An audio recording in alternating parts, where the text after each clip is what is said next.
سجني الرحمي، من مواليد 1964 من غرديماء. زاولت تعليمي في الابتدائي في مدرسة الحفصية في تونس، التعليم الثانوي في جندوبة. بديت حياتي السياسية بالنضال، انخرطت في الحراك التلمذي في بداية الثمانينات. تم سجني بالكاف ويتم طردي من كل معاهد الجمهورية.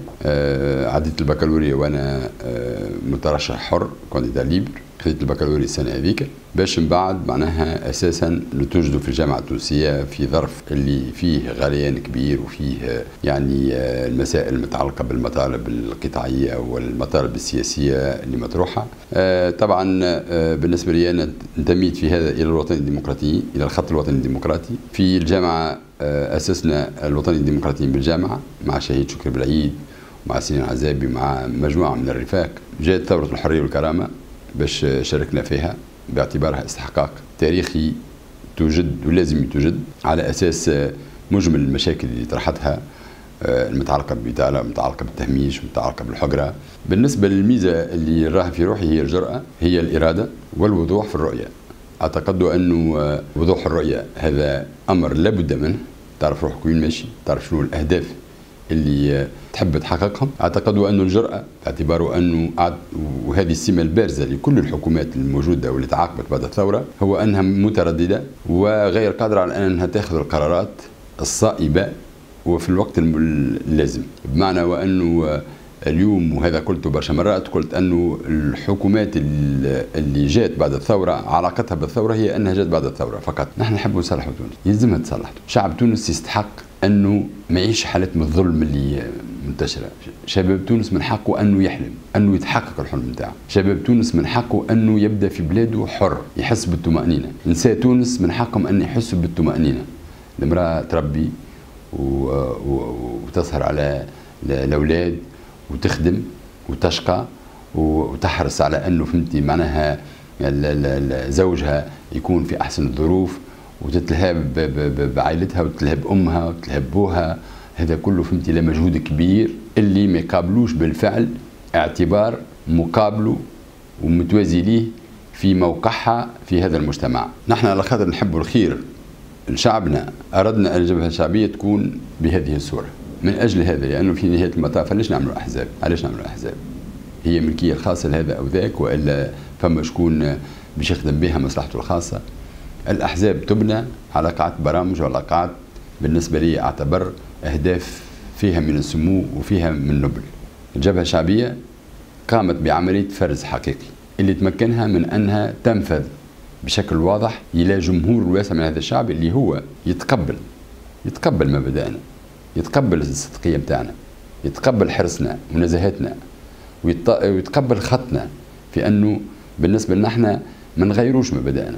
وذاك علاش بالنسبة لنا احنا اليوم تحررت الجبهة الشعبية باش تكون في علاقة مباشرة بشعبها، اللي أعتقد وعندي ثقة قسم كبير ياسر منه، خاطر لأنه أنت تخوض انتخابات، والانتخابات هذه فيها منافسين وفيها انحيازات وفيها أحزاب. تنجمش تقول كل الشعب معايا ولا أغلبيته هكا تقول معايا، لكن قسم كبير من الشعب حزنا على ثقته. هذه الثقة نراكموا عليها ونخوضوا بها هذا الاستحقاق، اللي الاستحقاق هذا يعطينا ويمكننا من أفضل الشروط باش نكونوا معناها من ضمن المترشحين الأكثر حظوظ في هذه الانتخابات. بالنسبة لي أنا قلت وأنه أمضي إلى معناها يعني آخر الطريق، وأعتقد أنه في مثل هذا الاستحقاق ما فماش تردد. أنا نخوض هذا الاستحقاق لأنه واعي بمسؤولية المرحلة اللي نعيشوها. تونس اليوم لازمها تتغير، لازم تحسن الوضع نتاعها. اليوم فما انتظارات كبيرة، أعتقد وأني نستجيب لهذه الانتظارات، انتظارات الشباب، انتظارات المرأة، انتظار قطاعات، انتظارات البلاد كلها في تثبيت وفي بالفعل الدفاع عن السيادة الوطنية. اليوم التونسي معناها في كل المجالات بقدره لأنه عنده عزة في انتمائه تنجم تكون العائلي، انتمائه الجهوي، انتمائه لبلاده موجود.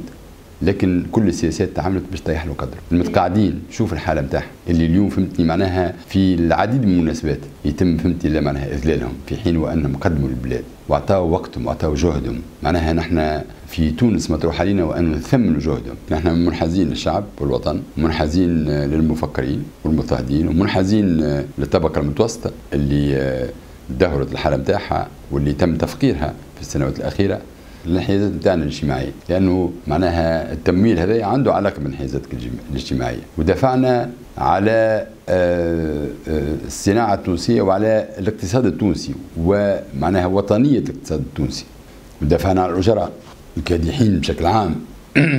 واعتقد انه اليوم اتجاهك الى هؤلاء جميعا اللي كنت منحاز ليهم بشكل طبيعي، ما كنتش معناها عندك مصلحة في هذا وفي خدمة هذا أو ذاك. بالنسبة للتمويل في التمويل فما 3 أجزاء، فما التمويل العمومي اللي مازال ما جاش يجي بعد الانتخابات، فما التمويل الذاتي الخاص بتاعي أنا الذاتي المتعلق بالمترشح، وفما التمويل الخاص اللي هو متأتي من الأشخاص الطبيعيين اللي عندهم اقتناع بيك واللي مقتنعين بالدعم نتاعك بالترشح نتاعك ويثقوا فيه ويثقوا في أنه نجموا نتعداو للدور الثاني. أعتقد أنه اليوم بديت معناها في مستوى معين بجمع تبرعات من ناس مقتنعة بي، وأعتقد أنه بمجرد وأنه يتم التأشير على يعني الوصولات المتعلقة بجمع التبرعات، اعتقد انه باش نكون قادر على تعبئه الموارد الضروريه باش نقوم بالحمله نتاعي. بالنسبه للرقم اللي تم رصده الى حد الان 528 الف دينار. بالنسبه لجمع الموارد هذه مازال معولين على يعني ما تبقى من الوقت، واعتقد انه موجود بشكل كبير من هم مستعدين باش يعاونوا. مازلنا ما بديناش بشكل فعلي مسألة التبرعات على أساس قرار هيئة المستقلة للانتخابات، لكن أعتقد أنه في الأيام القليلة باش يكون باب التبرعات كبير. حسب قراءتي السياسية كلهم متشابهين، واليوم اللي موجود وحالة الضبابية الموجودة تجعل من كل هؤلاء بنفس الدرجة، وكما قلت لك ما عنديش تفضيل هذا على ذاك. أعتقد أنه اليوم بالنسبة لي أنا الهدف واضح، هو أن يكون في الدور الثاني، واعتقد أنه هذا الهدف معناها عنده مبررات الواقعية. 1 2 هو هدف أعتقد أنه بالنسبة لي مطالب وأنه بواجب النتيجة في تحقيقه، واعتقد أنه اليوم المعطيات مهمة جدا بأنه في كل أرجاء تونس ناس انخرطت في العمل قاعدة تشكل بشكل طبيعي تتلم، فما ناس ما يعرفوش بعضهم قاعدين يتجمعوا قاعدين يقولوا نحن اليوم باش نساندوا من نرحبوا باش نكونوا معاه. قاعدة مجموعات قطاعية تتشكل ويقولوا نحن باش نلعبوا دورنا في هذا في الجهات الكل في المعتمديات الكل في خارج تونس. واعتقد أنه اليوم عندي عناصر أساسية تمكنني أني نخوض هذا الاستحقاق بملء الثقة وبكافة الحظوظ. المرشح النهضة هو اللي اختار على تونس لأنه يهدد مدنية الدولة ولأنه له علاقة بتونس الجديدة. نحن نحب تونس الجديدة، تونس تقدمية، تونس متناورة، تونس مدنية فعلا ماهيش دولة دينية، تونس بعيدة على المحاور الإقليمية هذوما مصطفين في محور التركي القطري. واعتقد انه الاخطار هو اخطار داخلي واخطار خارجي. بالنسبه لنا احنا صعودهم ما يتلائمش واهدافنا في مقاومه الارهاب، لانه لن يكونوا في طليعه وفي مقدمه برامجهم مقاومه الارهاب. نحن اليوم نعتبر انه في الجانب الامني علينا ان نمضي من اجل يعني قطع دابر الارهاب على الاقل في هذا المستوى من العمل. واعتقد انه اليوم تونس تحتاج الى رئيس ديمقراطي، وتحتاج الى رئيس اللي يكون بالفعل يحقق الوحده للتوانسه، وتحتاج الى رئيس ان يكون كذلك عنده الصفات الفرديه اللي تخليه قادر على انه يمضي بتونس من مستوى إلى مستوى آخر، وتونس تستحق هذا.